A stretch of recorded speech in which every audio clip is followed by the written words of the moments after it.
1282.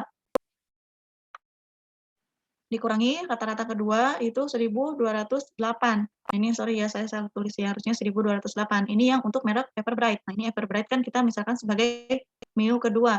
Nah, kemudian dikurangi D0-nya itu sama dengan 0 dibagi akar variansi 1. Variansi satunya tadi adalah 80 dibagi N1-nya 50 ditambah variansi keduanya 94.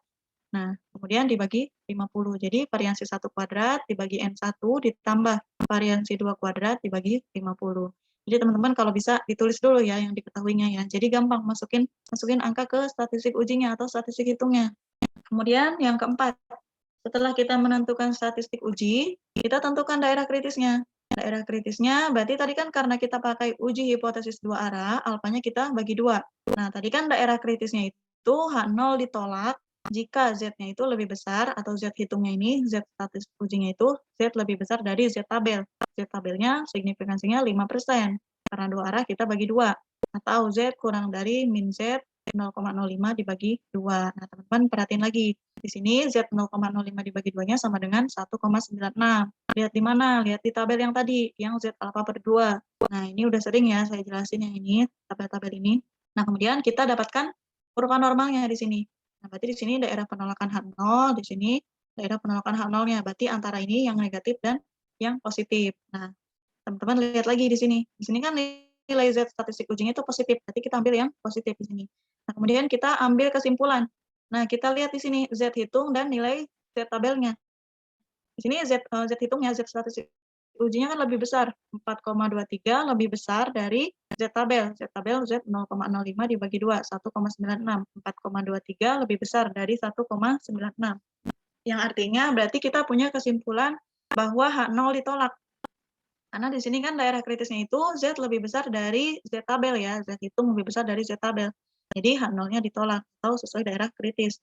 Nah, artinya bahwa dugaan rata-rata usia kedua merek nyata berbeda adalah benar. Berarti hipotesisnya benar.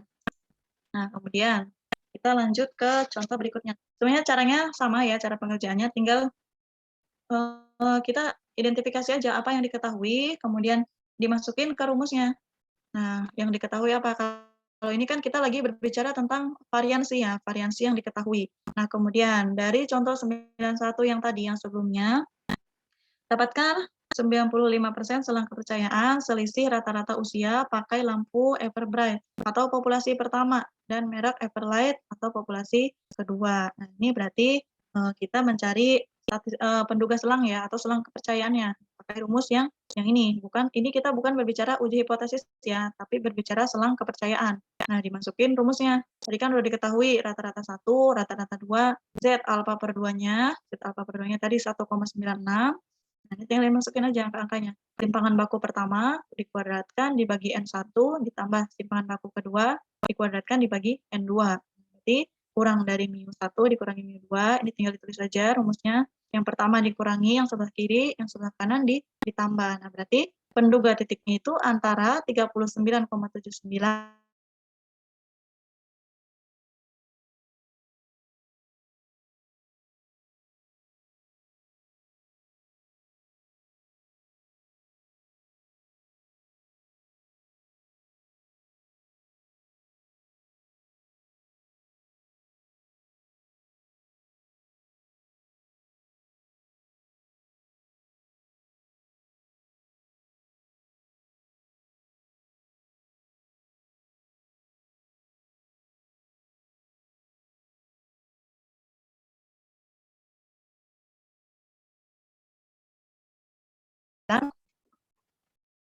Oke, kita lanjut ke contoh 93. Ini masih dari soal yang sebelumnya ya. Tadi contoh yang tadi, yang 91, misalnya importir juga menduga bahwa rata-rata usia pakai merek Everlight lebih lama. Nah, berarti ini kita pakai hipotesis yang satu arah, ini lebih lama. Berarti H1 hipotesis alternatifnya itu mu1 lebih besar daripada mu2. Tadi kan ini Everlight itu mu1, Everbright itu mu2 atau rata-rata kedua. Nah, berarti si hipotesis alternatifnya itu H1 di mana mu1 lebih besar dari mu2. Ujilah anggapan tersebut dengan menggunakan taraf signifikansi 5%. Nah, berarti di sini hipotesisnya satu arah ya. Nah, di sini misalkan mu1 adalah rata-rata usia pakai merek Everlight. dan mu2 adalah rata-rata usia pakai merek Everbright. Nah, berarti di sini hipotesis alternatifnya itu mu1 lebih besar dari mu2. Di sini kan Everlight lebih lama dibandingkan merek Everbright. Nah, kemudian yang perlu teman-teman perhatikan di sini, karena di sini hipotesis satu arah, nah berarti alfanya tetap, alfanya nggak dibagi dua. Jadi nilai Z alfanya 1,645. Nah, jangan sampai salah ya. Kalau tadi kan dua arah dibagi dua, nilainya 1,96. Kalau nggak dibagi dua, nilainya 1,645. Nah, di sini statistik ujinya sama seperti yang contoh 91 tadi.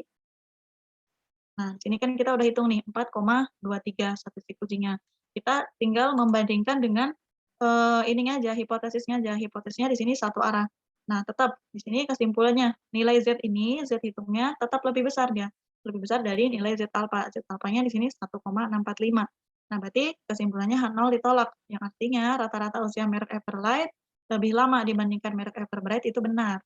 Nah, berarti teman-teman tinggal bedain aja, kalau yang tadi itu dua arah, alfanya dibagi dua, kalau yang ini satu arah, alfanya nggak usah dibagi dua. Nah, selanjutnya, ini yang statistik uji T. Nah, harus teman-teman ingat-ingat lagi dari materi sebelumnya, pertemuan sebelumnya, saya kan katakan kalau N-nya besar, N lebih besar dari sama dengan 30, berarti pakai uji Z. Nah, kalau N-nya kurang dari 30, pakai uji T. Tadi kan N-nya 50 ya, berarti itu udah lebih besar dari 30, lebih besar dari 30, berarti pakai Z, pakai distribusi Z. Kalau N-nya kurang dari 30, berarti pakai distribusi T. Nah, kemudian yang harus diperhatikan lagi di sini adalah untuk uji T ini, nah variansinya, variansi 1 dan variansi 2-nya tidak diketahui. Nah, kalau tadi kan di uji Z itu diketahui ya, variansi 1 dan variansi kedua. Jadi ini yang membedakannya. Kalau di uji Z itu diketahui, kalau yang di uji T ini nggak diketahui. Nah, ini yang membedakannya. Nah, ini untuk selang kepercayaannya. Selang kepercayaan bagi mu1 dan mu2-nya. Nah, di sini pakai tabel T ya. Jangan sampai ketukar. Ini pakai tabel T alfa per 2. Tabel T sudah saya kasih di grup. Ini ada tabel T-nya. Jangan lihat di modul edisi 2. Edisi 2 itu salah ya. Jadi teman-teman lihat lagi di tabel T. Tabel T yang di grup. Boleh di print tuh tabel T-nya biar nggak bingung nyari-nyarinya. Nah, ini untuk rumusnya, ini untuk selang kepercayaannya. Nah, misalkan nih kita punya contoh. Di sini kita lihat rata-ratanya. Yang pertama, rata-rata konsentrasi DO di Sungai Mas adalah 2,5 mg. Nah, kemudian simpangan bakunya 2,05 mg per L. Sedangkan untuk Sungai Wonokromo rata-ratanya, berarti ini kita punya dua populasi ya. Yang pertama Sungai Mas, kemudian Sungai Wonokromo. Nah, teman-teman tandai mana rata-ratanya, kemudian mana simpangan bakunya. Nah, tadi kan kalau uji T itu variansinya tidak diketahui. Nah, ini yang diketahuinya adalah simpangan bakunya. Nah, kemudian apakah ada cukup bukti untuk menyatakan bahwa kedua sungai memiliki rata-rata konsentrasi DO harian yang berbeda? Gunakan taraf signifikansi 5% dan diasumsikan, nah ini sigma 1 sama dengan sigma 2 sama dengan sigma. Nah, untuk uji T juga sama ya. Kalau dua arah itu alfanya dibagi 2. Nah, ini derajat kebebasannya N1 ditambah N2 dikurangi 2. Nah, jadi kan kalau kita udah di tabel T itu kan ada T alfanya setelah T alfa kan kita punya N-nya ya. Nah, ini untuk daerah kritisnya N1 ditambah N2 dikurangi 2. Ini jangan lupa nih, kalau dua populasi ya. Kalau satu populasi kan cuma T alfa per 2, N. Nah, kita kan tinggal nyari N-nya berapa, 1 sampai berapa. Alfanya, alfa per 2-nya bisa 0,025, bisa 0,05, bisa 0,1, dan seterusnya. Karena di sini kita pakai dua populasi, berarti N1 ditambah N2 dikurangi 2. Ini untuk N-nya ya. Nah, sama untuk seperti distribusi Z tadi, yang satu arah, nah ini alfanya nggak dibagi 2, T alfa, tetapi ininya sama, N-nya, N1 ditambah N2 dikurangi 2. Nah, ini berarti yang pertama kita hipotesisnya itu dua arah ya. Nah, kita misalkan mu1 adalah konsentrasi DO di Sungai Mas, dan mu2 adalah rata-rata konsentrasi DO di Sungai Wonokromo. Nah, berarti H0-nya, dugaan awalnya itu mu1 sama dengan mu2. Kemudian hipotesis alternatifnya mu1 tidak sama dengan mu2. Karena dua arah berarti kita Z-nya dibagi 2, T-nya dibagi 2 ya, T alfanya. Nah, di sini taraf signifikansinya 5%. Nah, karena yang diketahui adalah simpangan baku sampel, nah di sini simpangan bakunya bukan variansi ya. Nah, sigma 1 kuadrat dan sigma 2 kuadrat tidak diketahui, atau variansinya tidak diketahui. Nah, kemudian kita mencari statistik ujinya, statistik uji T. Nah, di sini berarti pakai rumus, nah ini T. Nah, kemudian di sini, saya lupa tadi menambahkan. Untuk statistik uji T yang 2 independen ini, teman-teman harus mencari ini. Mencari nilai SP atau S kuadrat P. Jadi S kuadrat P, SP itu akar dari S kuadrat P. Nah, kemudian di modul edisi 2 itu ada kesalahan. Nah, teman-teman boleh perbaiki ya. Di modul kan itu dikurangi ya. S1 kuadrat dikali N1 dikurangi 1, dikurangi kan. Nah, itu seharusnya ditambah. Harusnya dijumlah. Teman-teman boleh perbaiki ya yang ini. Yang rumus ini. Rumus awalnya ada di halaman 9.8. Nah, itu boleh diperbaiki tuh. Itu seharusnya ditambah ya. S kuadrat P itu rumusnya ditambah. Ditambah S2 kuadrat dikali N2 dikurangi 1, dibagi N1 ditambah N2 dikurangi 2. Karena di sini kan statistik uji T-nya ini ada nilai SP. Nah, SP-nya kita cari dulu. Nah, caranya ini. S kuadrat P sama dengan ini. Kemudian SP-nya berarti akar dari S kuadrat P ini. Nah, oke, kita langsung ke contoh ya. Nah, di sini kita masukkan nilainya.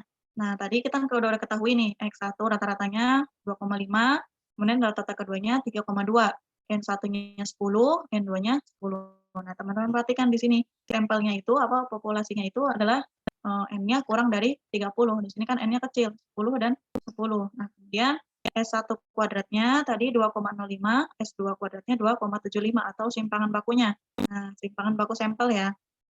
2,05, S2-nya 2,75. Nah, teman-teman cari dulu nilai SP-nya. Nah, nilai SP-nya tadi caranya S kuadrat P sama dengan S1 kuadrat dikali N1 dikurangi 1, ini ditambah ya harusnya ya. Ditambah S2 kuadrat dikali N2 dikurangi 1. Nah, coba teman-teman kalau ditambah dan dikurangi, hasilnya yang benar yang mana? Ini seharusnya ditambah. Ini modulnya ada kesalahan lagi nih. Ini ditambah ya, ditambah S2 kuadrat dikali N2 dikurangi 1, dibagi N1 ditambah N2 dikurangi 2. Tinggal dimasukkan angka-angkanya. Nah, kita dapat S kuadrat P-nya sama dengan 5,88. Nah, karena di sini ditanyakannya SP, berarti kita tinggal akarkan. Akar 5,88 dikali akar 1 per N1 ditambah 1 per N2. N1 nya 10, N2-nya 10. Nah, berarti kita punya nilai statistik uji T-nya min 0,63. Nah, kemudian daerah kritisnya. H0 ditolak jika T lebih besar dari T alfa per 2, N1 ditambah N2 dikurangi 2. Tadi kan N1 ditambah N2, 10 tambah 10 dikurangi 2, berarti N-nya 18. Nah, jadi T alfa per 2-nya T 0,05 dibagi 2, berarti kan T 0,025. N-nya 18. 18 dari N1 ditambah N2 dikurangi 2. 20 dikurangi 2, 18. Nah, tinggal cari di tabel T. Nah, ini tabel T 0,025. Kemudian N-nya 18. Nah, 2,10092 atau kita bulatkan menjadi 3 angka di belakang koma, 2,101. Nah, berarti kita punya kesimpulan di sini. Nilai T-nya kan di sini min 0,63. 0,63 itu kurang dari nilai T tabel. Nah, jadi nilai T tabelnya lebih besar ya. T tabel lebih besar dari nilai T hitung. Nah, atau T hitung itu lebih kecil dari T tabel. Berarti kesimpulannya H0 gagal ditolak. Nah, karena kan di sini daerah kritisnya itu H0 ditolak jika T hitungnya lebih besar. Karena di sini T hitungnya lebih kecil, berarti H0-nya gagal ditolak. Artinya bahwa rata-rata konsentrasi DO di kedua sungai adalah sama. Nah, berarti H0-nya benar atau H0 gagal ditolak. Kemudian kita lanjut. Nah, ini untuk kita menghitung penduga selangnya ya. Penduga selang. Dari contoh yang tadi, dari contoh 94, contoh sebelumnya, kita dapat menghitung 95% selang kepercayaan selisih rata-rata konsentrasi DO di Sungai Mas dan di Sungai Wonokromo. Nah, kita tinggal masukkan aja angka-angkanya. Tadi kan udah diketahui rata-rata 1 dikurangi rata-rata 2, tinggal masukin aja angka-angkanya. Dikurangi T alfa per 2, T alfa per 2-nya tadi 2,101 dikali SP-nya juga udah diketahui, akar 5,88 dikali akar 1 per N1, 1 per N1-nya 1 per 10, ditambah 1 per N2, 1 per 10, kurang dari mu1, mu2, kurang dari rata-rata 1, rata-rata 2, ditambah T alfa per 2, jadi yang pertama dikurangi, yang kedua ditambah. Berarti penduganya itu antara min 2,98 sampai 1,58. Jadi tinggal lihat aja ya rumusnya. Sama seperti populasi tunggal, pokoknya yang membedakan itu N besar, N kecil, variansi diketahui, variansi tidak diketahui. Jadi yang membedakan itu aja ya sebenarnya. Nah, kemudian ada lagi. Nah, ini untuk masih statistik uji T. Nah, ini yang membedakannya kalau simpangan bakunya itu tidak sama dengan. Kalau tadi kan yang pertama sama dengan ya. Nah, kalau ini simpangan bakunya tidak sama dengan.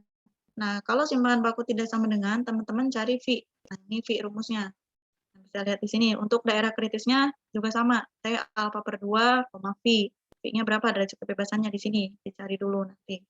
Nah, kemudian untuk selang kepercayaannya. Selang kepercayaannya sama seperti yang tadi, cuma di sini yang membedakannya. S1-nya, S1 kuadrat ditambah S2 kuadrat per N1 per N2. Nah, yang membedakannya di sini. Kalau tadi kan 1 per N1 ditambah 1 per N2. Tapi soal ini jarang sih, jarang ditanyakan. Nah, kemudian kalau yang tadi kan 2 populasi independen ya. Nah, sekarang kalau dia dependen. Nah, populasi dependen atau berpasangan. Jadi dia saling berhubungan. Kalau tadi kan independen tidak berhubungan ya. Nah, di sini statistik ujinya T sama dengan D dikurangi D0, D bar dibagi SD per akar N. Nah, ini daerah kritisnya sama. Untuk 2 arah itu dibagi 2 alfanya. Kemudian untuk 1 arah tidak usah dibagi 2 ya. Nah, ini untuk selang kepercayaannya. Selang kepercayaannya ini sama, ada SP-nya sama cara nyarinya yang tadi ya, ditambah. Nah, kemudian contohnya. Nah, di sini ada tabel ya, IPK 5 mahasiswa. Ini anggotanya, kemudian untuk bukan anggota. Nah, ini dari data ini, kita akan menduga hipotesisnya. Yang pertama, misalkan MIU1 adalah rata-rata IPK ketika menjadi anggota organisasi, dan MIU2 adalah ketika bukan anggota organisasi. Jadi populasinya anggota organisasi dan bukan anggota organisasi. Berarti ini berpasangan ya. Nah, berarti di sini kan yang ditanyakannya, ujilah apakah keanggotaan organisasi akan membuat nilai IPK menurun dengan taraf signifikansi 5%. Nah, berarti si MIU1 itu kurang dari MIU2. Nah, atau dapat kita tuliskan menjadi ini H0 di mana MIU1 min MIU2 lebih besar dari sama dengan 0, atau H0 di mana MIU0, MIUD lebih besar dari sama dengan 0. Atau kalau lebih mudahnya ini aja udah benar kok. H1 di mana MIU1 min MIU2 kurang dari 0, atau H1 di mana MIUD kurang dari 0. Ini lebih ribet ya. Yang lebih umum aja, pakai ini juga bisa. Kemudian taraf signifikansi alfa 5%. Nah, teman-teman perhatikan lagi. Di sini kita pakai tabel T. Statistik ujinya aja di sini T. Berarti kita pakai tabelnya T. Jangan statistik ujinya T, pakai tabelnya Z. Itu pasti keliru. Nah, kita cari dulu ya nilai simpangan ininya, simpangan bakunya, SD-nya. Nah, kita cari dulu D barnya. D barnya itu, nah ini min 0,2, ini kita kurangi ya. Dari 2,2 dikurangi 2. Ini juga sama, 1,9 dikurangi 2. Nah, ini sama semuanya. Nah, kemudian kita rata-ratakan. Rata-rata dibagi 5. Nah, yang ininya DI dikurangi D bar kuadrat. Ini DI min 0,2 dikurangi min 0,1 kuadrat. Ini berarti kita jumlahkan ya.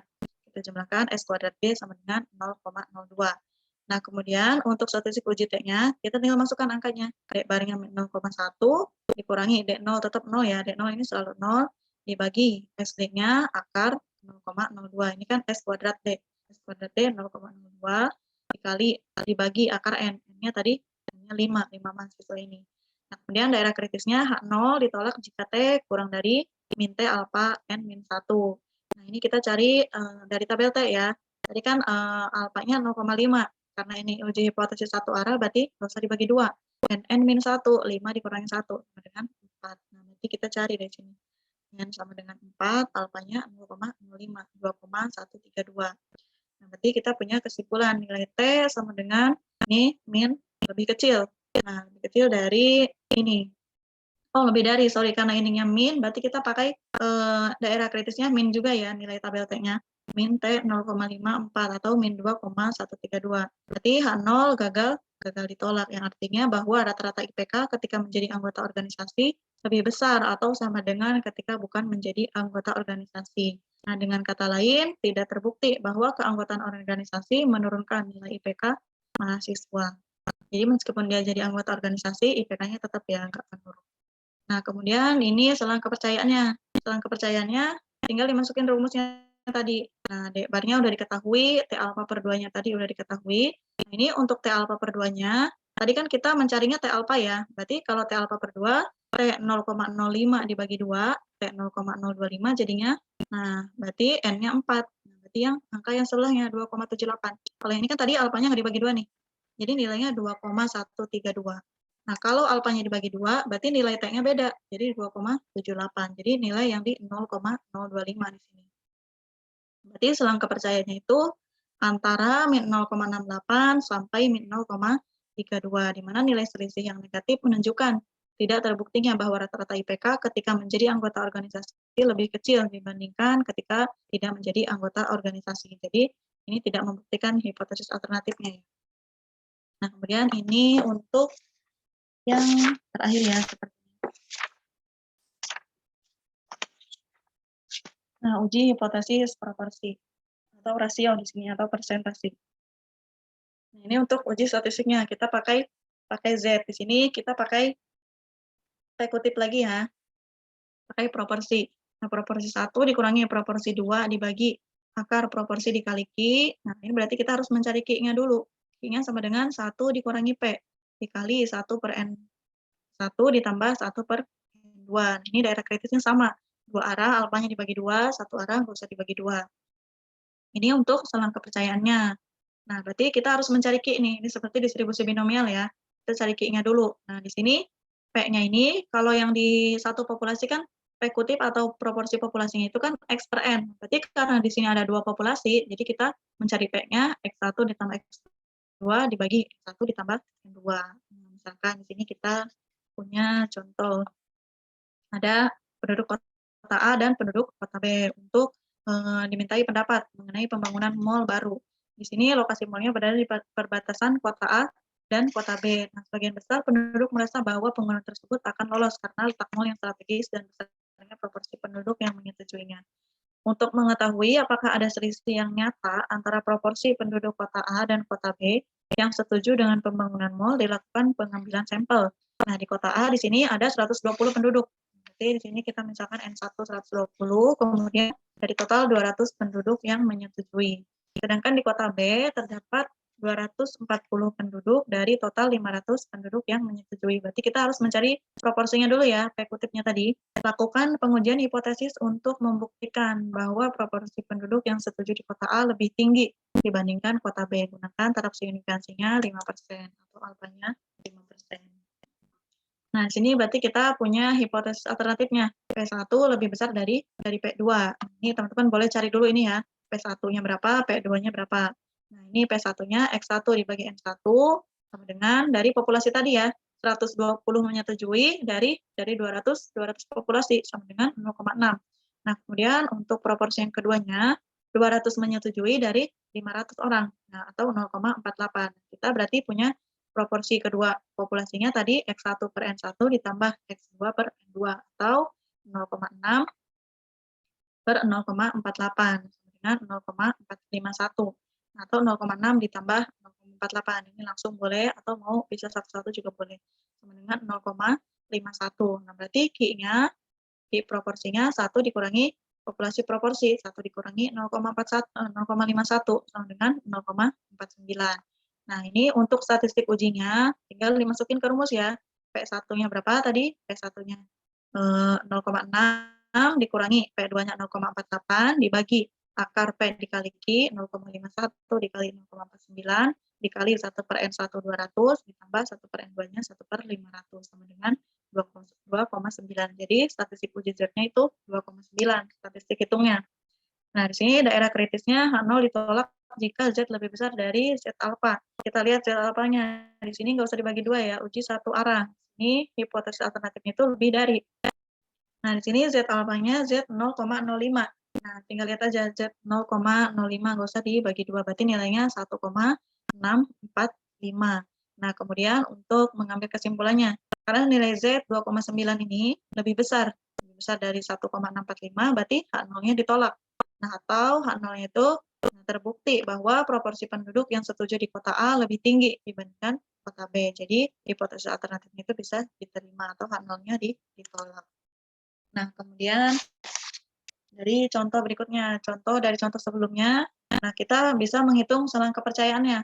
Ini sama, tinggal dimasukkan angka-angkanya, proporsi pertama, proporsi kedua, dikali Z alfa per 2. Jangan lupa ini kalau penduga proporsi atau selang kepercayaan itu dibagi 2 ya, alfanya, alfa dibagi 2, Z alfa dibagi 2. Berbeda dengan hipotesis. Hipotesis itu ada perbedaannya untuk satu arah dan dua arah. Kalau satu arah nggak usah dibagi 2, kalau dua arah dibagi 2. Nah, berarti kalau alfanya dibagi 2, jadi nilainya 1,96. Nah, di sini. Z alfa per 2-nya 1,96. Ini sama, tinggal dimasuk-masukkan rumusnya ya. Nah, sini kita dapatkan penduga selangnya antara 0,059 sampai 0,181. Nah, di sini selang kepercayaan di sini menunjukkan bahwa selisih proporsi penduduk di kota A dan kota B yang menyatakan setuju adalah antara 0,059 sampai 0,181. Atau presentasi penduduk di kota A dan kota B yang menyatakan setuju itu antara 5,9% sampai 18,1%. Ini kalau kita ubah ke persen. Di sini angka positif di sini menunjukkan bahwa proporsi atau presentasi penduduk yang menyatakan setuju di kota A itu lebih tinggi dibandingkan di kota B. Nah, kemudian contoh berikutnya. Contoh berikutnya di sini sebuah studi menemukan bahwa pada tahun 2005 terdapat 50 dari 300 pekerja US. Ini sama ya seperti yang tadi. Cuman di sini kita pakai populasi dua arah. Selanjutnya pada tahun 2006 dari sejumlah 400 sampel terdapat 80 pekerja adalah milik serikat. Buktikan bahwa keanggotaan serikat pada tahun 2006 tidak lebih 1% bila dibandingkan pada tahun 2005. Kita gunakan alfa sama dengan 2%. Nah, berarti di sini pakai hipotesis dua arah, alfanya dibagi 2. Nah, untuk statistik uji Z-nya ini sama caranya seperti yang tadi, dicari dulu populasi proporsi pertama, X1 dibagi N1, nah ditambah X2 per N2. Nah, ini kita dapatkan statistik uji Z-nya itu 0,786. Nah, daerah kritisnya 0 ditolak jika Z lebih besar dari Z alfa per 2. Nah, Z alfa per 2-nya tadi kan di sini alfanya 2%. Nah, kita dapat Z 0,02 dibagi 2, Z 0,01 sama dengan 2,2326. Nah, kemudian H0 ditolak karena selisih presentasi tahun 2006 dan 2005 adalah 1%. Di sini kan dia memintanya selisih 2006 itu tidak boleh lebih besar dari 1%. Nah, karena di sini lebih besar dari 1%, berarti anggotanya ditolak ya. Nah, jadi dengan kata lain, keanggotaan serikat pada tahun 2006 lebih besar 1% dibandingkan pada tahun 2005. Nah, ini yang terakhir untuk uji hipotesis variasi. Sebenarnya di sini kebanyakan rumus ya, padahal yang dipakai cuma 1 atau 2. Nah, tapi bolehlah untuk belajar-belajar. Ini untuk selang kepercayaannya. Yang pertama, diketahui ini S1 kuadrat dibagi S2 kuadrat dikali 1 per F alfa per 2. Nah, ini kita ketemu tabel baru ya, tabel F. Nah, kalau menurut saya, tabel F-nya yang di modul edisi 2 ini ada di halaman tabel F. Halaman 9.68. Nah, itu kan untuk alfanya 0,05. Nah, itu kan cuma ditulis alfa 0. Nah, teman-teman boleh tandai itu untuk alfa 0,05. Halaman 9.68 ya, itu tabel F. Nah, ini tabel F. Nah, jadi kita udah punya tabel Z, tabel T, tabel C, tabel F. Ini yang terakhir nih, tabel F. Nah, di mana F alfa per 2, V1, V2, dan F alfa per 2, V2, V1. Jadi ini untuk nanti pembilang dan penyebut ya. Nah, misalkan V1-nya sebagai pembilang, V2-nya sebagai penyebut. Nah, di situ kan di tabelnya jelas ya, derajat kebebasan pembilang atau K, atau derajat kebebasan penyebut, N dikurangi K dikurangi 1. Nah, di sini untuk uji hipotesisnya, nah ini derajat bebas V1 dan V2. Untuk uji hipotesisnya sama, untuk dua arah itu F-nya, F alfanya dibagi 2. Untuk satu arah, F1 dikurangi alfa. Nah, kalau yang kurang dari, di sini bedanya F1 dikurangi alfa, V1, V2. Nah, untuk yang lebih dari itu F alfa. Ini rada-rada beda nih dari yang Z dan T ya. Nah, ini statistik ujinya S1 kuadrat dibagi S2 kuadrat. Nah, misalkan di sini. Contoh 9.11. Untuk menguji kesevariansan. Nah, berarti variannya sama. Diameter kikir yang dihasilkan dari dua mesin A dan B dilakukan pengambilan beberapa sampel dari masing-masing mesin. Nah, ini sejumlah 10 buah kikir diambil dari mesin A. Berarti ini N1-nya dihasilkan rata-ratanya 3,5 mm dan simpangan baku 0,05 mm. Sedangkan sejumlah 15 buah kikir, nah berarti ini N2-nya. Diambil dari mesin B, dihasilkan rata-rata keduanya 3,5 mm dan simpangan bakunya 0,07 mm. Ujilah apakah varians diameter kedua mesin adalah sama. Jadi kita pakai uji hipotesis dua arah ya. Di sini taraf signifikansinya 10%. Nah, berarti kalau taraf signifikansinya 10%, kalau kita bagi dua, karena ini dua arah, berarti alfanya 0,05. Nah, di sini kita lakukan dulu hipotesisnya. Hipotesis nolnya, variansi 1 sama dengan variansi 2. Kemudian hipotesis alternatifnya, variansi 1 tidak sama dengan variansi 2. Nah, taraf signifikansinya 10%. Nah, kita masukkan statistik ujinya.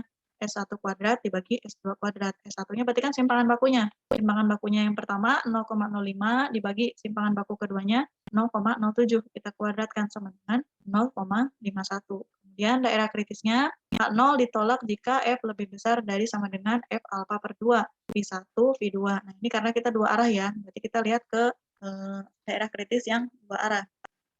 Atau F kurang dari sama dengan F1 dikurangi alfa per 2, V1, V2. Nah, ini kita balik nanti ya.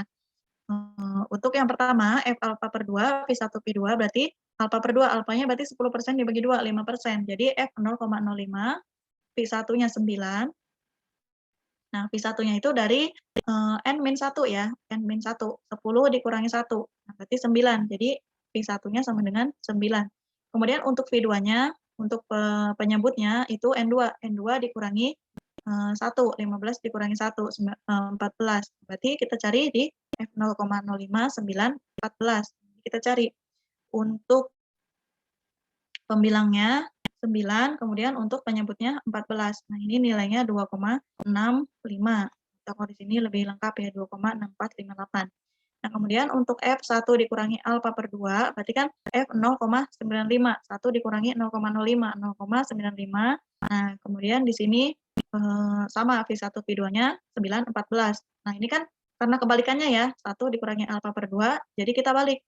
Yang jadi penyebutnya jadi pembilang, jadi pembilang jadi penyebut. Jadi di sini kita jadikan pembilangnya 14, 14,9. Di sini 14,9 atau 14,9 jadi 3,03 atau kita kalikan ya, kalikan 100% jadi 0,331. Nah, ini kita dapatkan dari nilai tabel distribusi F. Ini di modul juga kurang lengkap ya untuk tabel F ini. Seperti tabel T itu, tabel T salah hamalan. Nah, kemudian ini kita punya kesimpulan. Nilai F-nya itu 0,51. Nilai F hitungnya di sini 0,51 berada di antara 0,331 dan 2,645. Nah, berarti H0 gagal ditolak atau varians diameter kikir di mesin A dan B adalah sama. Berarti H0-nya benar atau gagal ditolak. Karena di sini nilai F-nya itu, nilai F hitung itu ada di antara dua ini. Ada di antara 5% dan 1 dikurangi 5%. Berarti H0-nya gagal ditolak. Atau daerah kritisnya tidak sesuai. Ini untuk selang kepercayaannya. Selang kepercayaannya kita tinggal masukkan ke rumus. Tadi kan udah diketahui S1, S2-nya. Kemudian F alfa per 2-nya udah diketahui juga. Ini juga sama. Kita tinggal masukkan ke rumus ya. Nah, kita dapatkan selangnya itu antara 0,193 sampai 1,546. Nah, kemudian kita juga dapat menghitung selang kepercayaan 90% bagi perbandingan standar deviasi kedua populasi, yaitu dengan mengakarkan batas bawah dan batas atas. Nah, ini kalau kita akarkan, kita dapat selang sampel populasi. Kedua standar deviasi ya. Jadi ini S1-nya kita akarkan 0,05 diakarkan, itu akan menghasilkan selang kepercayaan 0,439 sampai 1,243. Nah, ini untuk uji hipotesis satu arahnya ya. Ini sama kita cari di tabel F. Nah, ini saya lampirkan di sini ya tabel F-nya. Karena di sini F-nya itu 10% atau 0,1. Jadi di sini tabel F itu banyak ya. Jadi untuk F 0,05 pembilang dan penyebutnya beda lagi. Kalau untuk 10% 0,1 pembilang dan penyebutnya juga beda lagi. Jadi teman-teman bisa cari di internet ya, karena di sini kurang lengkap tabel F. Ini udah benar tabel F-nya yang di modul, cuman kurang lengkap aja. Nah, ini kan hipotesis alternatifnya itu lebih besar ya, lebih besar dari. Berarti kita pakai uji satu arah, alfanya nggak usah dibagi dua. Berarti alfanya tetap 0,1. Nah, atau 10% di sini 0,1. Nah, di sini derajat kebebasannya V1 dan V2-nya tetap 9 dan 14. Nah, ini teman-teman bisa perhatikan. Ini pembilangnya 9, penyebutnya 14. Nah, 2,12. Nah, kalau dicari di sini di 0,05, Ini dicari di 0,5, ini kan beda tadi hasilnya. 9, 14, 2,65. Nah, jadi tabel F itu setiap alfa itu berbeda. 10%, 5%, 15% itu beda-beda nilai ini ya, nilai tabel. Jadi tabelnya agak banyak. Jadi yang di modul yang dilampirkan cuman yang 0,05. Ini kita punya tabel F-nya 02,12. Di sini karena nilai F 0,51 kurang dari 2,12 berarti 0 gagal ditolak. Ini jelas ya, F hitungnya itu lebih kecil dari F tabel. Nah, sehingga varians populasi pertama kurang dari 1 sama dengan populasi kedua. Nah, ini udah selesai. Ada yang mau ditanyakan? Sebenarnya modul 9 ini cuman beberapa aja ya yang ditanyakan biasanya. Cuman ini aja nih yang perlu diperhatikan. Ini nggak ada di modul nih, nggak ada di modul edisi 2. Jadi teman-teman boleh catat atau boleh nanti ditandai. Setelah ini mungkin saya mau share simulasi soal. Ada yang mau ditanyakan? Kak, tabel F itu digunakan di bab apa ya? Itu ta, yang proporsi itu ta. Tabel F itu digunakan yang itu ya, yang ada proporsi itu ya, yang hipotesis proporsi ya, kalau nggak salah itu. Kenapa?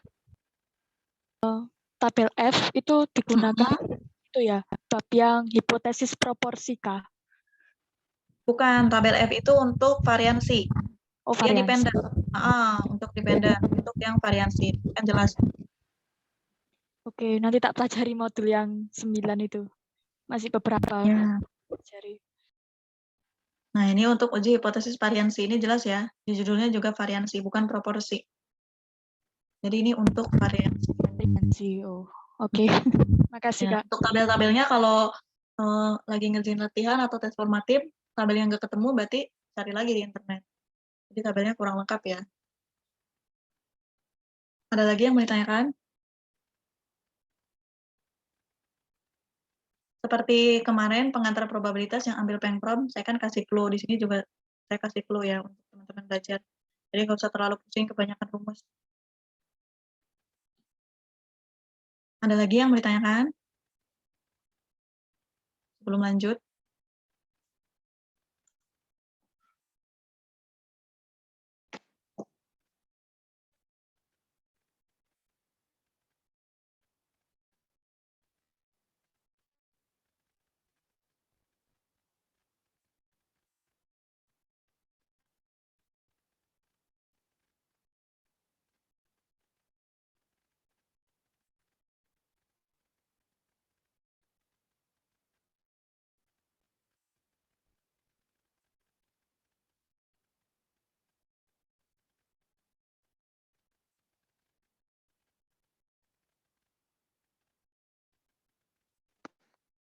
Gimana ini? Pada diam?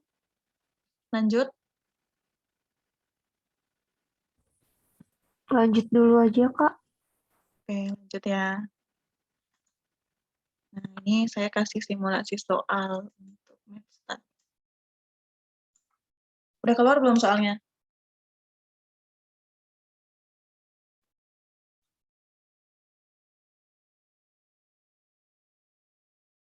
Belum, Kak. Masih Oh, belum ya? Oh, berarti saya ulang. tes yang tadi. Oke.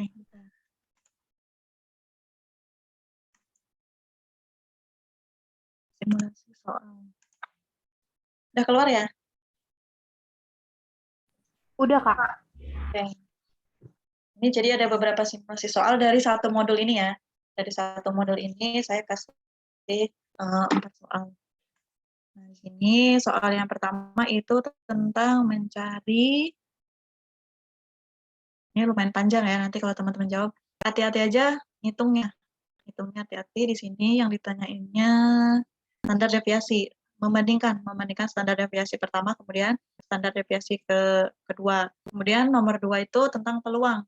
Ini tentang peluang. Nomor 3 tentang hipotesis, ini ada di modul 7.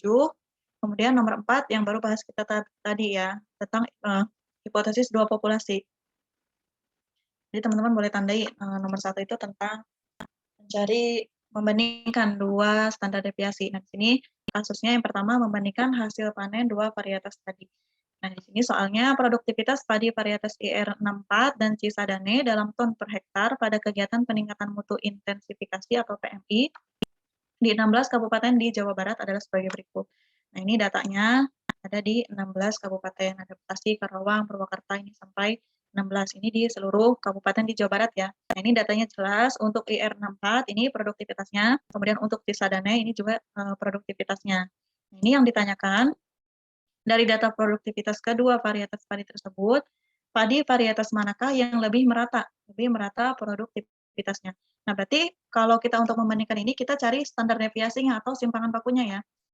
Jadi kalau kita disuruh membandingkan antara dua sampel, kayak di sini kan sampelnya berarti antara padi IR64 dan padi Cisadane ini, kita mencari yang lebih unggul yang mana. Nah, berarti kita cari simpangan bakunya atau standar deviasinya. Jelaskan jawaban Anda berdasarkan nilai-nilai statistik yang diperoleh dari informasi produktivitas padi tersebut. Nanti teman-teman boleh latihan ya. Ini boleh dihitung ulang, siapa tahu saya ada yang salah hitung. Nah, ini untuk nomor 1 atau nomor yang pertama. Di sini kita kan di sini mau mencari standar deviasi ya. Nah, ada di sini standar deviasi pertama untuk standar deviasi R6, kemudian standar deviasi kedua untuk Cisadane. Kalau mau diurai satu-satu boleh, tapi di sini saya pakai tabel aja yang lebih mudah. Jadi kita cari dulu rata-rata untuk IR64, jumlahnya dulu ya, sigmanya dulu, jumlah untuk IR64 produktivitasnya. Itu jumlahnya ada 98,6. Nah, ini 98,6 Bapak 98,4.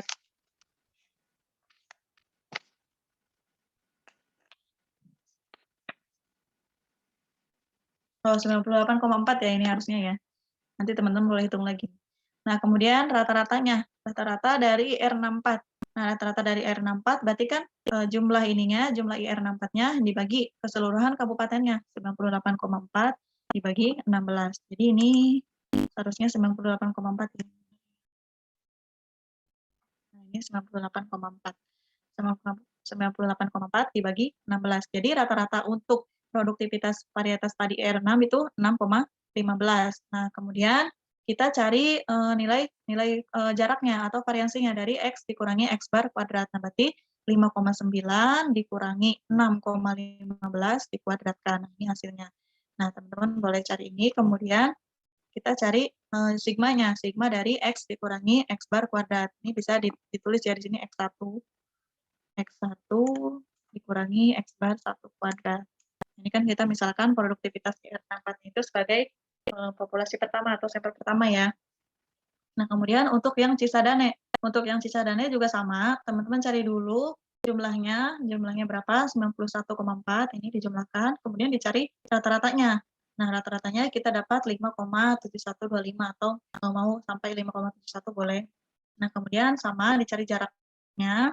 Nah, dicari X2 dikurangi X bar 2 kuadrat. Nah, berarti 5,4 dikurangi 5,7125, nah dikuadratkan. Ini hasilnya dijumlahkan juga. Dijumlahkan kita dapat 3,2582. Nanti teman-teman boleh hitung lagi ya ini untuk latihan. Nah, kemudian setelah kita dapat rata-rata, kita kan bisa mencari standar deviasi atau simpangan bakunya. Standar deviasi kan berarti akar dari variansi. Kalau variansinya kan berarti nggak usah diakar ya, karena ini standar deviasi berarti kita akarkan. Nah, untuk yang pertama, standar deviasi pertama untuk IR64. Nah, kita akarkan sigma X dikurangi X bar kuadrat dibagi N-1. Nah, berarti kan kita pakai yang produktivitas si IR64. Nah, tadi kan kita udah menghitung ya di sini. Nah, karena kita udah menghitung di tabel ini lebih gampang. Tinggal dimasukkan sigma X dikurangi X bar kuadrat, ini kan nilai jumlahnya. 4,1 dibagi N dikurangi 1. N-nya di sini 16. Nah, 16 dikurangi 1, 15. Jadi simpangan baku atau standar deviasi yang pertama untuk produktivitas padi IR64 itu adalah 0,5228. Nah, kemudian untuk simpangan baku yang kedua, untuk produktivitas padi Cisadane, sama caranya, berarti ini sigmanya. Sigma X dikurangi X bar kuadrat, dibagi N-1. N-1-nya 15. Sama dengan 0,4661. Tadi kan yang ditanyakannya itu padi varietas manakah yang lebih merata produktivitasnya. Nah, berarti kita karena sudah dapat simpangan bakunya atau standar deviasinya dari kedua varietas itu, berarti kita bisa membandingkan. Nah, di sini teman perhatikan, karena simpangan baku kedua lebih kecil ini kan nilainya lebih kecil ya, 0,4661 lebih kecil dari 0,5228. Nah, berarti padi varietas Cisadane lebih merata produktivitasnya dibandingkan varietas R6. Jadi nilai simpangan baku yang lebih kecilnya itu berarti dia yang lebih merata. Nah, karena simpangan baku di sini atau deviasi standar di sini, nah kalau dia nilainya besar menunjukkan penyimpangan dan keragaman yang besar. Artinya dia kurang ya, kurang merata produktivitasnya. Sebaliknya, untuk deviasi atau simpangan baku yang nilainya kecil itu menunjukkan penyimpangan dan keragaman yang kecil. Artinya tingkat kesalahannya itu lebih kecil ya dibandingkan dengan deviasi standar yang nilainya lebih lebih besar. Nah, jadi untuk membandingkannya itu lebih gampang ya. Jadi kita cari deviasi standarnya dulu. Nah, kalau teman-teman cara pengerjaannya mau diurai boleh. Nah, misalkan N1-nya 16. Nah, kemudian dicari rata-ratanya dibagi N1. Nah, kalau saya kan di sini pakai tabel ya, karena lebih mudah dibacanya. Kalau teman-teman mau ngerjain pakai cara lain boleh. Jadi ini boleh dihitung ulang ya. Nah, kemudian soal yang kedua. Nah, ini soalnya simpel kan? Kita hanya membandingkan dua deviasi standar atau dua simpangan baku. Nah, dicari mana yang lebih merata atau biasanya dicari yang mana yang lebih unggul produktivitasnya gitu. Nah, kemudian soal nomor 2 di sini ada soal peluang. Nah, soal peluang ini biasanya pakai soal teorema Bayes ya. Nah, di sini sama saya pakai yang diketahuinya itu teman-teman boleh lah cara pengerjaannya boleh berbeda, tapi hasilnya pasti akan sama. Nah, di sini untuk soal peluang itu kita pakai yang teorema Bayes. Di sini diketahui untuk kasusnya itu pemilihan rektor. Dalam pemilihan rektor suatu perguruan tinggi, 3 orang misalkan berinisial A, B, dan C mendaftarkan diri untuk menjadi rektor. Peluang A terpilih adalah 0,2. Nah, berarti di sini saya diketahui misalkan A, B, C peluang rektor terpilih, kemudian S-nya peluang yang mensejahterakan pegawainya. Nah, di sini PA-nya peluang A terpilih sama dengan 0,2. Kemudian peluang B terpilih sama dengan 0,5. Jadi jangan lupa ya kalau ngerjain soal dicari dulu yang diketahuinya. Kemudian peluang C terpilih adalah 0,3. Jadi PC-nya sama dengan 0,3. Nah, ini kalau kita jumlahkan itu sama dengan 1. Ingat ya, ini syarat peluang atau aksioma peluang. Nah, kemudian kita yang diketahui apalagi nih? Yang diketahui adalah peluang bersyaratnya. Nah, tadi sampai sini ya, peluang terpilih C 0,3. Jika A terpilih, maka peluang untuk menaikkan kesejahteraan pegawainya adalah 0,8. Jadi peluang si A terpilih, dia akan menaikkan kesejahteraan pegawai atau di sini peluang menaikkan kesejahteraan, ini kan saya misalkan S ya. Nah, teman-teman mau dimisalkan K, boleh juga. Nah, di sini saya misalkan S adalah peluang mensejahterakan pegawainya. Di sini peluang menaikkan kesejahteraan atau S jika rektor yang terpilih. Di sini misalkan rektor A yang terpilih, dia peluang mensejahterakannya itu adalah 0,8. Nah, kemudian peluang untuk menaikkan kesejahteraan pegawai apabila B terpilih. Apabila B terpilih adalah 0,2. Nah, kemudian kalau C terpilih, dia akan menaikkan kesejahteraannya itu sebesar peluangnya 0,4. Nah, bila setelah pemilihan diketahui bahwa ada kenaikan kesejahteraan pegawai, siapa yang terpilih tidak diketahui informasinya. Berarti ini bisa yang terpilihnya itu A, B, atau C. Nah, berapakah peluang bahwa C yang terpilih? Nah, ini kita pakai teorema Bayes. Ini teman-teman udah dapat juga kan soal teorema Bayes, ada di tugas juga kan. Nah, sini karena kita tadi kan sudah menjelaskan ya yang diketahuinya, berarti yang pertama sebelum kita mencari peluang C yang terpilih akan menaikkan kesejahteraan, kita cari dulu nilai PS-nya atau nilai peluang kesejahteraan dari semua rektor yang terpilih, misalkan dari PA. Nah, ini kan kalau pakai teorema Bayes kita punya PS sama dengan PA dikali PS bersyarat A ditambah PB dikali PS bersyarat B ditambah PC dikali PS bersyarat C. Ini teman-teman ingat-ingat lagi ya teorema Bayes-nya. Ada di modul 3 atau modul 3. Dari modul 3. Nah, ini karena kita yang ditanyakannya C, berarti kita harus cari dulu nilai PS-nya. Kalau yang ditanyakannya A atau B, sama. Kita harus mencari nilai PS-nya untuk mencari nanti di fungsi bersyaratnya, peluang bersyaratnya. Nah, ini kita masukkan angka-angkanya 0,2 dikali 0,8, ditambah 0,5 dikali 0,2, ditambah 0,3 dikali 0,4. Ini kita dapat 0,38. Nah, kemudian tadi kan yang ditanyakannya berapakah peluang C terpilih, dia akan menaikkan kesejahteraan. Nah, berarti kita cari PT bersyarat S. Nah, kita masukkan rumusnya PS bersyarat C dikali C, karena ini kan ditanyakannya C ya, dibagi PS. Tadi kita udah ketahui PS-nya. PS-nya sama dengan 0,38. Atau kalau teman-teman mau dari sini langsung peluang C terpilih, berarti PS bersyarat C dikali PC dibagi. Nah, ini kita urai. P dibagi PA dikali PS bersyarat A ditambah PB dikali PS bersyarat B ditambah PC dikali PS bersyarat C. Tapi saya lebih enak ini dicari dulu. Jadi nanti di sini tinggal dimasukkan angkanya. 0,4 dikali 0,3 dibagi 0,38 sama dengan 6/9. Udah selesai, karena yang ditanyakannya hanya C di sini. Peluang C terpilih. Kalau yang ditanyakannya B, berarti pakai rumus yang B. PS bersyarat B dikali PB dibagi PS. Kalau yang ditanyakannya A, PS bersyarat A dikali PA dibagi PS. Sama rumusnya, tinggal apa yang ditanyakan. Kira-kira bisa lah nomor 1, nomor 2 masih gampang ya. Tentang standar deviasi, rata-rata, peluang.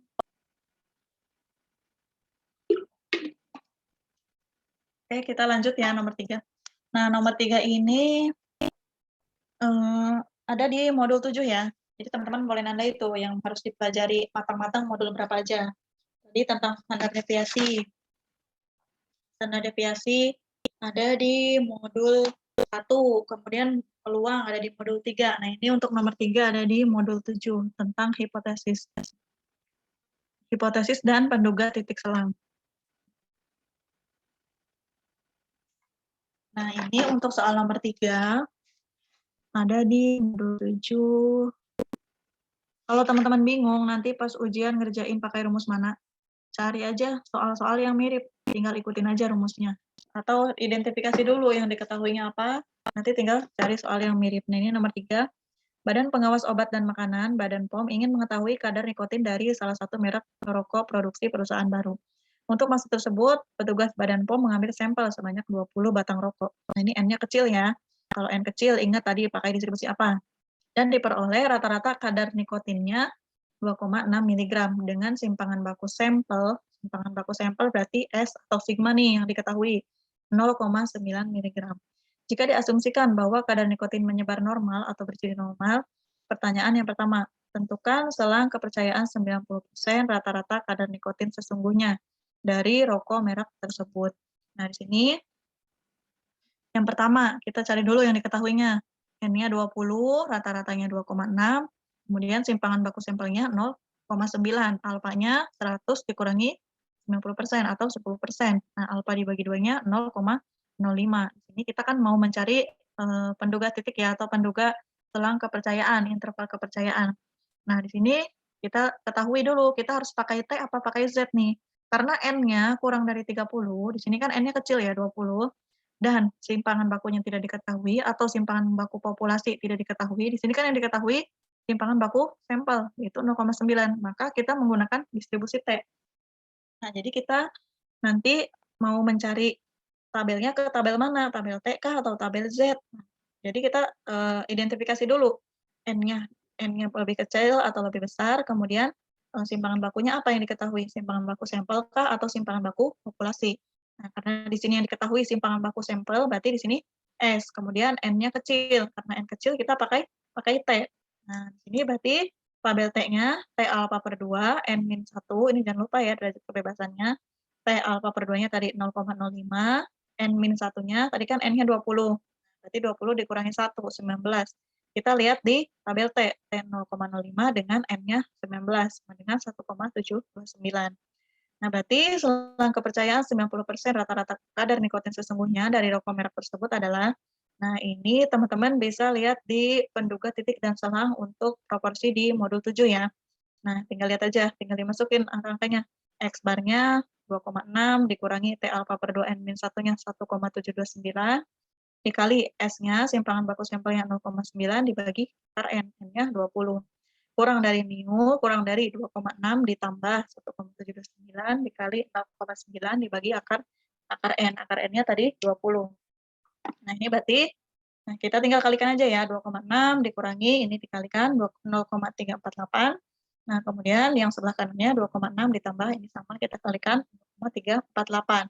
Nah, berarti di sini penduga selangnya itu antara 2,252 sampai 2,942. Nah, ini kita kasih kesimpulan. Jadi selang kepercayaan 90% rata-rata kadar nikotin sesungguhnya dari rokok tersebut adalah 2,252 kurang dari mu kurang dari 2,942. Jadi jangan lupa ya kalau udah selesai ngitung, dikasih kesimpulan. Dikasih kesimpulannya apa? Jangan udah sampai selesai hitung, udah aja. Nah, jadi karena di sini kita metode statistik, berarti kita kasih kesimpulan, kasih ketahui, dicari tabelnya pakai tabel apa, kemudian terakhir dikasih kesimpulan. Nah, ini soal-soal ini sebenarnya modelnya nggak akan berubah ya. Kalau nggak pakai T, ya berarti pakai Z. Tinggal lihat aja N-nya lebih besar atau lebih kecil. Nah, kemudian yang B. Jika dianggap simpangan baku kadar nikotin sesungguhnya atau populasi itu 0,4 mg, tadi kan di sini kita punya simpangan baku sampel. Nah, untuk yang B ini, dia diketahui lagi baru simpangan baku sesungguhnya untuk semua populasi. Nah, berarti dia bukan sampel.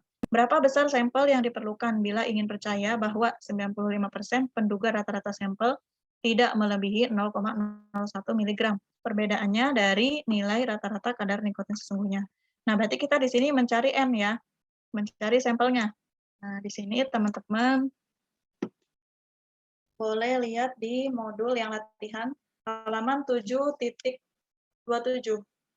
Nah, di situ ada nomor 3 ya, halaman 7.27, nomor 3. Nah, itu simpangan baku populasinya dia diketahui 0,3. Nah, jadi teman-teman bisa lihat kan, model soalnya itu nggak akan jauh dari soal-soal latihan di modul. Nah, di sini tapi, kalau yang nomor 3 yang di modul ini, dia kan pakai tabelnya Z ya, karena di sini populasinya besar, kalau untuk yang latihan di modul. Nah, karena di sini kita sedang berbicaranya N-nya kecil, N-nya kurang dari 30, berarti kita pakainya T.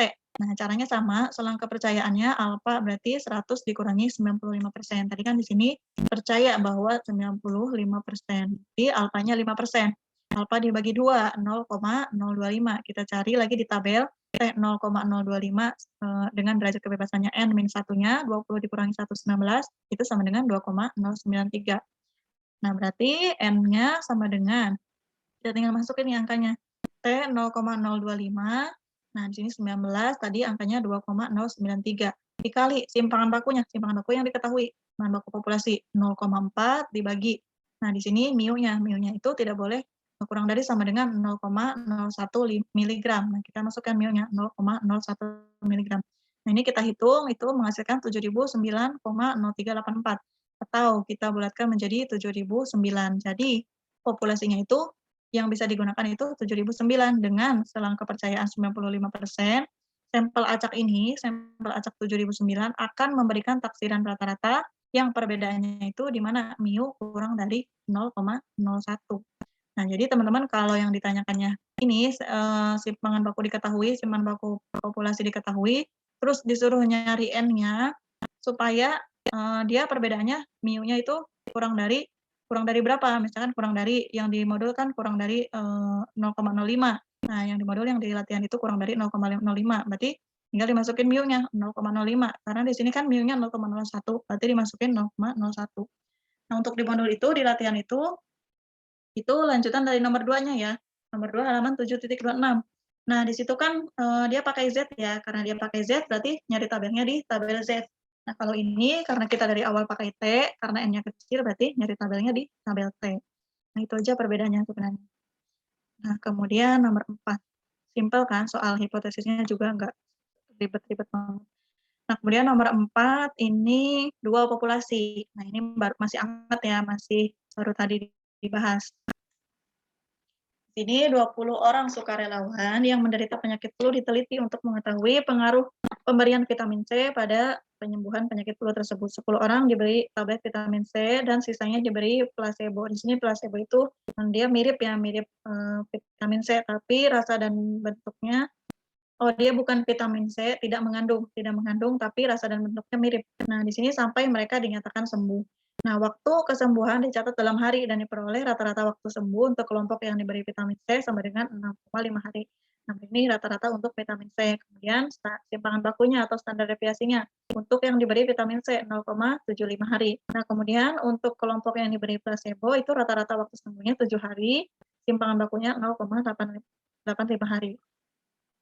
Dengan menggunakan tingkat signifikansi atau alfanya 5%, lakukan uji hipotesis. Apakah data tersebut mendukung pernyataan bahwa pemberian vitamin C menurunkan waktu penderita mencapai kesembuhan? Jadi di MIU 1 ini benar nggak dia ujinya itu bisa menurunkan penderita bisa menurunkan kesembuhan lebih cepat. Nah, jadi kalau dia diberi vitamin C itu dia bisa lebih cepat nggak sembuhnya daripada yang dikasih placebo. Anggap kedua populasi berdistribusi hampir normal dengan variasi yang sama. Nah, tadi kan saya udah bahas nih, yang paling awal banget yang modul 9. Kalau dia variasi yang diketahuinya itu sama, berarti dia independen. Nah, teman-teman boleh buka modul halaman 9.14. Latihan nomor 2. Nah, latihan nomor 2 itu mirip, soalnya mirip banget sama ini. Jadi teman-teman diusahakan rajin-rajin ya ngerjain latihannya. Jadi nanti pas ketemu soal, pas ujian, wah ini kayaknya pernah ketemu soal seperti ini, jadi gampang ngerjain. Nah, di sini kita punya penyelesaian. Uji hipotesis rata-rata dua populasi independen dengan variasi satu dan variasi keduanya tidak diketahui. Di sini kan yang diketahui adalah simpangan bakunya ya, tadi di sini simpangan baku untuk yang vitamin C dan untuk placebo. Nah, asumsikan di sini sigma 1 sama dengan sigma 2, tadi kan di sini. Asumsikan dia memvariasi yang sama. Misalnya populasi pertama kita kelompokkan menjadi sukarelawan yang diberi vitamin C dengan menderita flu. Jadi saya misalkan ya untuk kelompok pertama itu untuk yang diberi vitamin C dan kelompok kedua itu untuk yang diberi placebo. Nah, kemudian diketahui N1-nya 10, N2-nya 10. Jadi dari 20 sukarelawan dibagi 2 tadi ya. N1-nya untuk yang diberi vitamin C 10 orang, kemudian untuk yang diberi placebo-nya juga 10 orang. Nah, untuk rata-rata yang pertama yang diberi vitamin C itu 6,5, rata-rata keduanya 7, kemudian simpangan baku yang pertamanya itu 0,75, simpangan baku keduanya 0,85. Nah, kita tinggal masukkan ke rumusnya.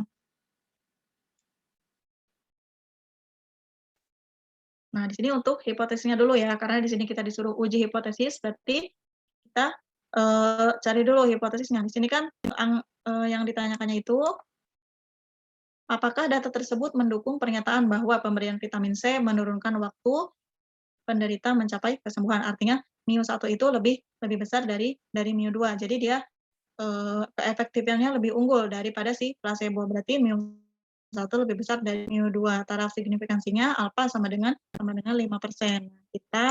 Kita uji statistik lagi. Nah, teman-teman lihat lagi di sini N-nya. Nah, supaya nggak bingung, kita pakai T atau Z, lihat aja N-nya. N-nya lebih besar dari 30 atau kurang dari 30. Karena di sini N-nya kurang dari 30, berarti kita pakai T lagi. Nah, di sini bisa lihat rumusnya ya, sama dengan halaman 9.14. Nah, di sini rata-rata 1, uji statistiknya dikurangi rata-rata 2, dikurangi D0. Dibagi SP dikali akar 1 per N1 ditambah 1 per N2. Di mana S kuadrat P-nya, nah ini S kuadrat P-nya, ini rumus yang tadi salah ya, yang di modul itu harusnya ditambah, di modul malah dikurangi. Teman-teman ingat-ingat lagi nih, ini ditambah ya, bukan dikurangi. Nah, S kuadrat P-nya kita tinggal masukin, ini S1 kuadrat, 0,75 kuadrat, dikali N1 dikurangi 1, N1 punya 10, dikurangi 19, ditambah S2 kuadratnya di sini 0,85 kuadrat, dikali N2-nya sama, N2 dikurangi 1, dikali 9. Dibagi N1 ditambah 2 dikurangi 2, 10 ditambah 10, 20 dikurangi 2, 18. Ini kita hitung sama dengan 0,6425. Berarti SP-nya sama dengan akar 0,6425. Kita tinggal masukkan ke statistik ujinya di sini. P sama dengan X1, rata-rata 1 dikurangi rata-rata 2, dikurangi D0. Tadi kita sudah diketahui rata-rata 1 dan rata-rata 2. Untuk yang diberi vitamin C itu 6,5, untuk yang diberi placebo itu 7. Berarti 6,5 dikurangi 7. D0 ini selalu 0. Dibagi SP. SP-nya tadi kita udah hitung ya. Akar 0,6425. Dikali akar 1 per N1 ditambah 1 per N2. 1 per 10 ditambah 1 per 2. Nah, ini hasil T hitungnya. Min 1,3942. Nah, kemudian daerah kritisnya. Daerah kritisnya itu T lebih besar dari T alfa. Ini kan ujinya satu arah ya. Uji satu arah karena di sini sininya kita hipotesisnya itu lebih besar. Berarti uji satu arah. Jadi alfanya nggak usah dibagi 2. Nah, teman-teman lihat sini, T lebih besar dari T alfa, N1 ditambah N2 dikurangi 2. Karena di sini 2 populasi, berarti jangan hanya N aja ya, karena N-nya ada 2, berarti N1 ditambah N2 dikurangi 2. Jadi 20 dikurangi 2, 18. Jadi T 0,05, alfanya tetap 0,05, 18. Ini bisa lihat di tabel T, nilai itu 1,734. Kemudian kesimpulannya. Nah, di sini karena T hitung lebih kecil dari T tabel, ini kan T hitungnya min 1,3948. Nah, dia lebih kecil dari T tabelnya. Tabel itu lebih besar malah 1,734. 1,734. Berarti H0 gagal ditolak atau dia tidak memuat di daerah kritis. Dengan kata lain, pemberian vitamin C tidak mampu mempercepat waktu penyembuhan penyakit flu atau tidak mampu menurunkan waktu penderita flu mencapai kesembuhan. Berarti H0-nya gagal ditolak. Nah, udah selesai. Sampai nomor 4. Ini nanti bisa ya buat latihan. Ada yang mau tanyakan? 10 menit, 8 menit lagi.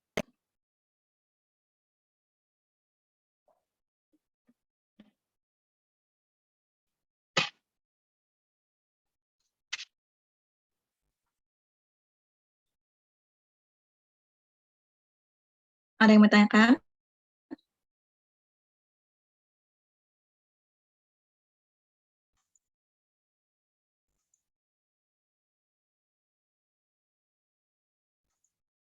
Masih pada ada di sana kah? Ada Kak, pusing doang dikit.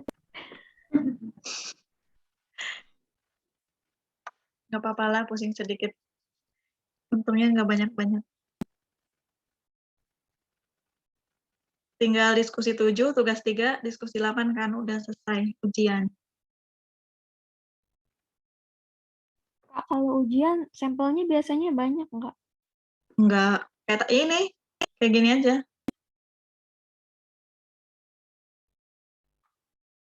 Soalnya pasti nggak akan jauh beda dari ini.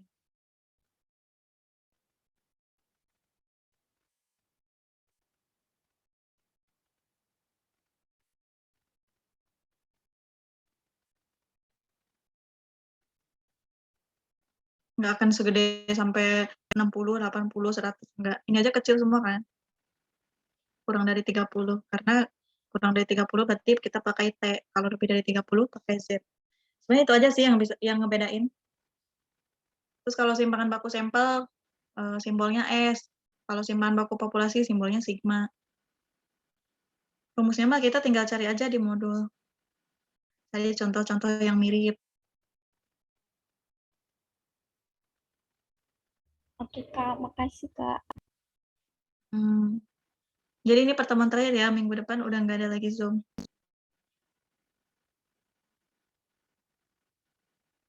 Tapi masih boleh tanya-tanya nggak Kak di grup? Boleh.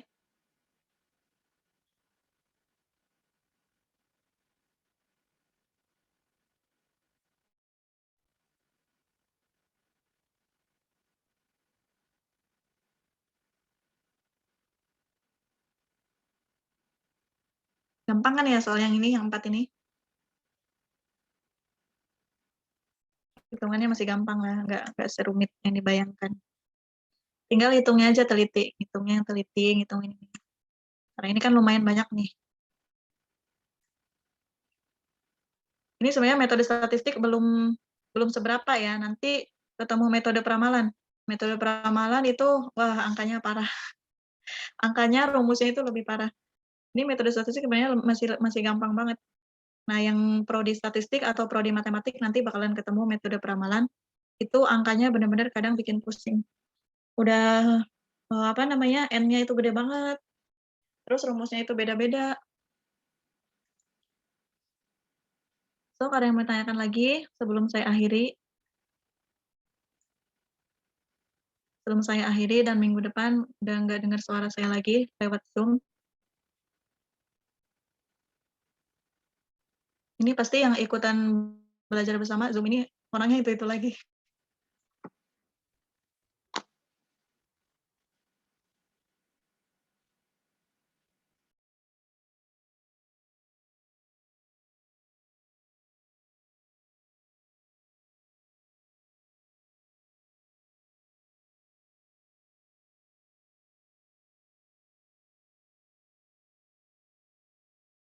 Oke, karena pada dia mungkin udah ngerti ya, antara ngerti dan pusing susah dibedain. Saya akhiri aja ya. Terima kasih ya teman-teman.